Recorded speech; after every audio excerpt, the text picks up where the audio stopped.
कि अमित शाह जी जो road show कर रहे थे उसकी हालत देखिए आप।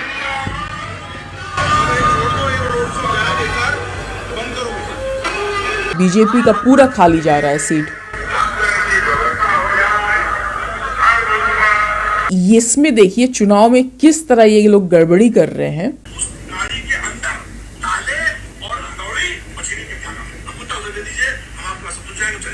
किस हिसाब से इन लोगों ने वोट काटा है। ये तो 80-90 वर्ष के उम्र वाले बुजुर्ग वालों को जो चलने फिरने वाले नहीं है उनका घर में वोट ले लिया जा रहा है। ये देखिए 11 में से 2 वोट काटे। हाँ 2 वोट काटा हुआ है। ये जो गोदी मीडिया इन लोग के चैनल से देखना छोड़ ही देना चाहिए, क्योंकि यहाँ पे लोगों की बात ही नहीं होती है। ये लोगों की आंखों में धूल झोंक रहे हैं कि लास्ट फेज का भी इलेक्शन के लिए कहीं कहीं से कोई चीज सच्चाई निकल के सामने आ जाए।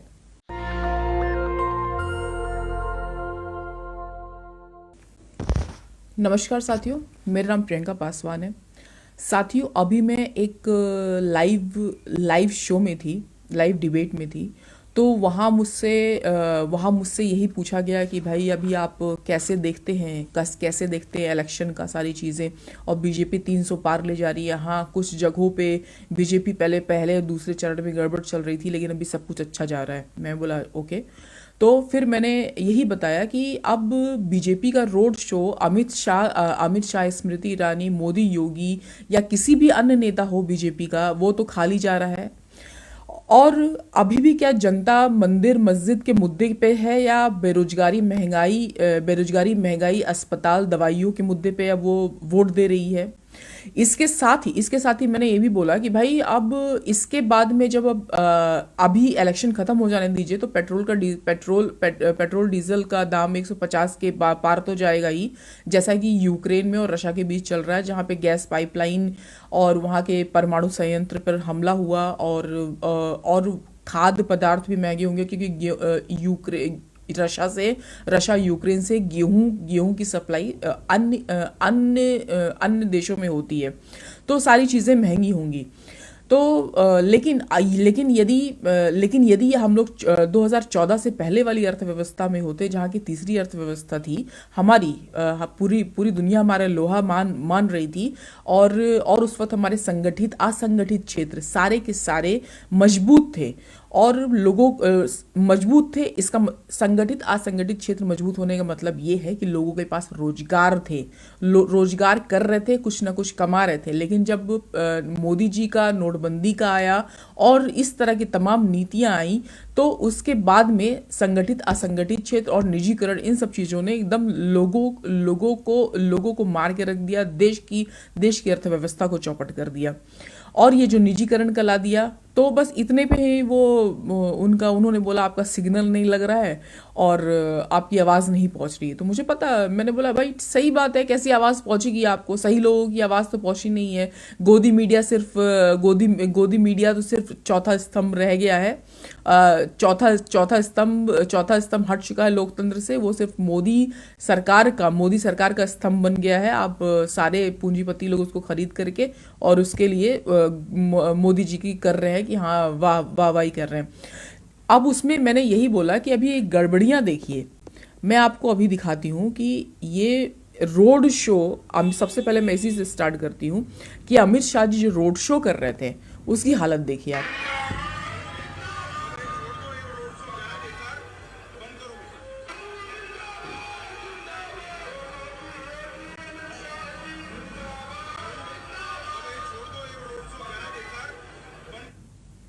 देखा आपने ये चीज को। अब ये दूसरा वीडियो देखिए, जहां पे ये बीजेपी का पूरा खाली जा रहा है सीट।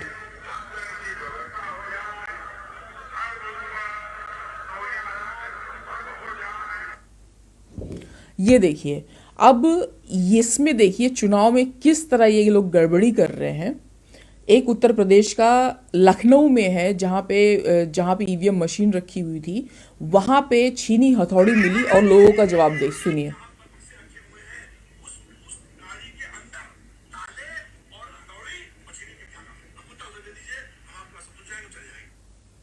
ये तो ईवीएम में गड़बड़ी हो रही है। दूसरे, मैंने आप लोग को बोला ही था कि बहुत सारे वोट कटेंगे, उसका भी एक साक्ष्य देख लीजिए। और सबसे पहले देखिए ईवीएम में किस तरह एक बंदा वहां का बार बार जा करके वोट देता है। देखिए, ये ब्लैक कलर का, ये बार बार जा करके उस जगह पे वोट दे रहा है। दूसरे ये देखिए कि किस हिसाब से इन लोगों ने वोट काटा है। ये तो 80-90 वर्ष की उम्र वाले बुजुर्ग वालों को, जो चलने फिरने वाले नहीं है, उनका घर में वोट ले लिया जा रहा है। एक तो बात उनका लिया जा रहा है। दूसरी बात बाकी जब परिवार में बस्तियों में, छोटी बस्तियों में जो वोट कटे हैं, सब भाजपा के कारण से वोट कटे हैं। ये आप देख रहे हैं। तो ये देखिए, 11 में से 2 वोट काटे। हाँ, 2 वोट काटा हुआ है। इसके अलावा और भी देखिए, ये दीपक शर्मा है, इनके ऊपर 92 केसेस हैं कि 92 केसेस है कि ये लिख दे रहे हैं कि हर कोई भी बटन दबाओ, यहाँ आपको उल्टा मिरर दिखाई पड़ेगा, कोई भी बटन दबाओ तो वहाँ से बीजेपी की पर्ची निकल रही है। और ये चंद्रशेखर ने एक किया हुआ है। बिंदा देवी 35 साल की बिंदा देवी हैं, वो विकलांग भी नहीं है, बुजुर्ग भी नहीं है, और जो वहाँ पे गई तो उनको देखिए पोस्टल बैलेट से उनका वोट लिया जा चुका है। ये सारी चीज़ें मैं आपको एक अपने YouTube में भी एक वीडियो करूंगी, उसमें YouTube में भी आपको करके ये दूंगी, क्योंकि मुझे ये बताना ज़रूरी था कि देखिए कि ये गोदी मीडिया किस हिसाब से काम कर रही है। कि अब तो मुझे क्या लगता है, अब तो हम लोग को छोड़ ही देना चाहिए ये टीवी चैनल से सारे देखने से, ये जो गोदी मीडिया इन लोग के चैनल से देखना छोड़ ही देना चाहिए, क्योंकि यहाँ पे लोगों की बात ही नहीं होती है। तो उसको देखने से आखिर फायदा क्या? उनका टीआरपी बढ़ाने से क्या फायदा है? ये लोगों की आंखों में धूल झोंक रहे हैं कि वापस बीजेपी आ रही है, और मतलब ये लास्ट फेज का इलेक्शन है, और इसमें इनको इतना ज्यादा कोई दिक्कत नहीं होनी चाहिए अगर मैं कुछ बोल रही हूं तो, लेकिन ये लास्ट फेज तक भी उसको भी एक भी सेकंड नहीं खोना चाहते हैं कि लास्ट फेज का भी इलेक्शन के लिए कहीं से कोई चीज सच्चाई निकल के सामने आ जाए।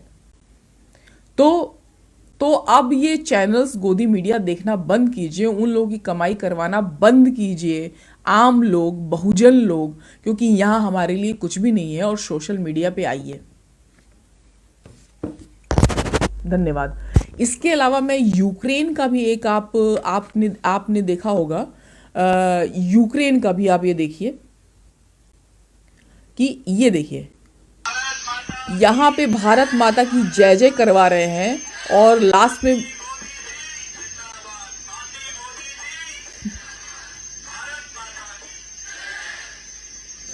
यहाँ देखिए, मतलब भारत माता की जय तो समझ में आता है बच्चों को, या हर भारतीय नागरिक को समझ में आता है, लेकिन मोदी जी की जिंदाबाद, ये क्या बात हुई? ये जैसा लग रहा है अनोखा काम कर रहे हैं, और किसी कंट्री ने अपने नागरिकों को नहीं निकाला, और अभी भी सारे बच्चे नहीं निकले हैं, कुछ बच्चों का और ये दुख देखिए। हम लोग सारे सूमी में फंसे हुए हैं स्टार्टिंग से इधर, अभी तक कोई रेस्क्यू, एक भी स्टूडेंट की रेस्क्यू नहीं की गई है यहाँ से, और यहाँ पे रोज बम धमाके हो रहे हैं। कल रात में भी बहुत बड़ी बम धमाके हुई थी यहाँ पे। कल रात से इलेक्ट्रिसिटी गायब थी 2-4 घंटे के लिए। कल रात से पानी गायब है यहाँ पे। हम लोग कल का खाए हुए, कल रात में ही खाए, उसके बाद से अभी तक कुछ नहीं खाया। कल रात में खाना भी अच्छे से नहीं बना पाए, तो दिन का ही खाना खाए कल रात में। कल रात से ही पानी गायब है, टॉयलेट जाने के लिए, ब्रश करने के लिए कुछ भी पानी नहीं है हम लोगों के पास। हम लोग यहाँ क्या करेंगे? अभी तक हम लोग के लिए कोई ये वीडियो देखिए, इसके अलावा एक और वीडियो देखिए। गुड इवनिंग, मैं इंडियन स्टूडेंट हूँ। मेरा नाम शाकंभरी शामुलिंदा पाटिल है। आई एम फ्रॉम पेट्रोमोला ब्लास्ट यूनिवर्सिटी। हम ये 3 दिन से हमले चल रहे हैं, और हम स्टक है बंकर में from past 3 days। We can't even move. हमारे यहाँ पे फूड नहीं है, पानी नहीं है, ना ही हम घर वालों से कांटेक्ट कर पा रहे हैं। We are just waiting for Indian embassy, जो हमें यहाँ से बॉर्डर तक लेके जाए। You can see a situation, you can look at it. आप देखिए बच्चे किस तरह रो रहे हैं, और मोदी जी और उनके मंत्री किस तरह यहाँ चुनाव में बिजी हैं।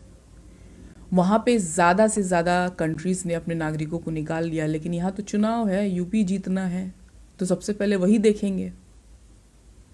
तो मेरा यही कहना है कि अब गोदी मीडिया देखना बंद कीजिए, सोशल मीडिया को देखिए, और इन लोग के इन्फ्लुएंस में बिल्कुल भी मत पड़िए गोदी मीडिया के, ये 300 पार जा रहे हैं, हर जगह इनकी स्थिति खराब है।